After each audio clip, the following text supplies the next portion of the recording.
Ferocious tantrums. Family gossip. Petty nickname Stephanie Grisham, once a White House press secretary and chief of staff to First Lady Melania Trump, is out with a book next week that paints a deeply unflattering picture of Donald Trump, a man with a terrifying temper who ogled a young aide and tried to impress dictators while president, she writes.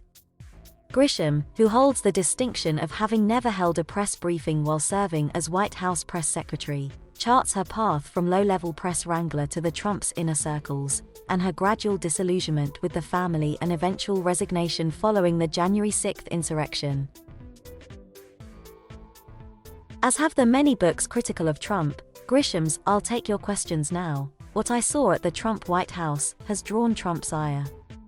He bashed the book and its author in deeply personal terms, saying in a statement that Grisham was paid by a radical left-leaning publisher to say bad and untrue things.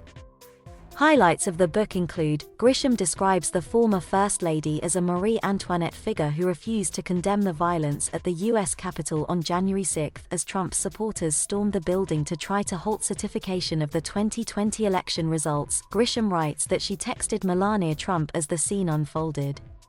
Do you want to tweet that peaceful protests are the right of every American, but there is no place for lawlessness and violence, she says she asked. She writes that literally 1 minute later and while she was preparing a photo shoot of a new rug she had selected, yes, you read that right, Melania Trump sent me back a one-word response, no. It was a breaking point for Grisham, who both praises the former First Lady's off-camera temperament and offers insight into her peculiarities. She writes that Melania Trump's habit of avoiding public appearances was so extreme that the Secret Service unofficially dubbed her Rapunzel because she remained in her tower, never descending. She also writes that Melania Trump responded to the saga of adult film star Stormy Daniels and allegations of her husband's infidelity by tweeting a photo of herself on the arm of a handsome military aide and insisting at one point that she travel alone. I do not want to be like Hillary Clinton, Melania Trump reportedly told Grisham. She walked to Marine One holding the hands with her husband after Monica News and it did not look good. His temper was terrifying. And it could be directed at anyone, whether he or she deserved it or not, Grisham writes. He questioned people's confidence, their looks, their intelligence, whatever he thought would do the most damage to someone's psyche. Trump had particular contempt, she says, for the White House lawyers. He didn't like them telling him that things he wanted to do were unethical or illegal. Staff, she recounts, often deceived Trump to avoid his wrath, and tried to temper his worst impulses by stalling or distracting in a White House where everything was like a clown car on fire running at full speed into a warehouse full of fireworks. Grisham writes that, while serving as press secretary, she noticed Trump taking an unusual interest in a young, highly attractive press wrangler on her team, asking where the woman was, whether she would be traveling with him on foreign trips, and asking Grisham to bring the aide to his office cabin on Air Force One. Put her on TV. Keep her happy, promote her, she claims Trump would tell her. Let's bring her up here and look at her ass, she says she was told he had once said. Grisham also recalls uncomfortable encounters she had with the president, including him noting one day that she didn't wear pantyhose. On one occasion, she writes, he asked her then boyfriend whether she was good in bed. On still another occasion, he asked me to reach out to a prominent supporter in Arizona. He wanted me to advise her to no longer wear sleeveless dresses and tops, saying they weren't flattering to her and it wasn't a good look. You talk to her though, he allegedly told her. I can't with Me Too and all. Trump allegedly felt compelled to respond to Daniels' charges about the size of his genitalia. Grisham says she received an awkward telephone call from the president from aboard Air Force One, who assured her that everything down there is fine. Ah, yes, sir, she says she replied.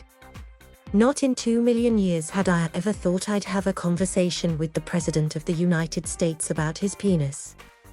Thankfully the call ended shortly after that.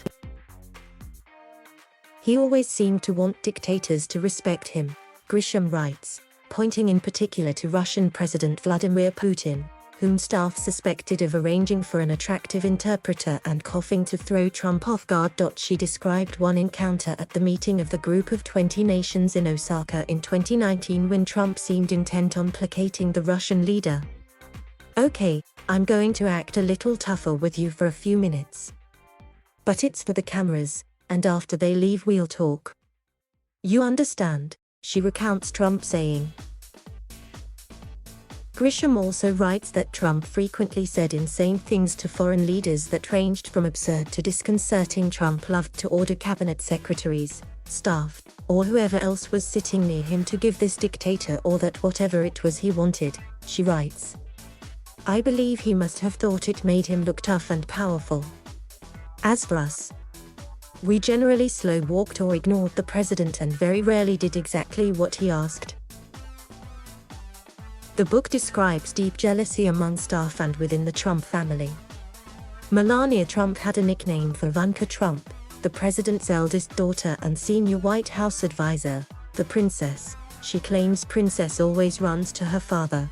Grisham recounted the First Lady as often complaining. Grisham recalls how she and her husband, Jared Kushner, had jockeyed to be part of an official greeting ahead of a state dinner in the United Kingdom hosted by Queen Elizabeth II. Jared and Ivanka thought they were the royal family of the United States, on the same level as William and Kate in the United Kingdom, she writes.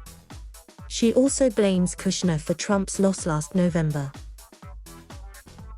One reason, Grisham writes, that she didn't want to hold formal press briefings was that she knew that sooner or later the president would want me to tell the public something that was not true or that would make me sound like a lunatic. Indeed, at one point, she says, Trump asked her to reenact his perfect phone call with Ukrainian President Volodymyr Zelensky, which led to his first impeachment, and used two voices on the briefing room stage. She writes that Trump also asked her constantly whether the press could be removed from the White House.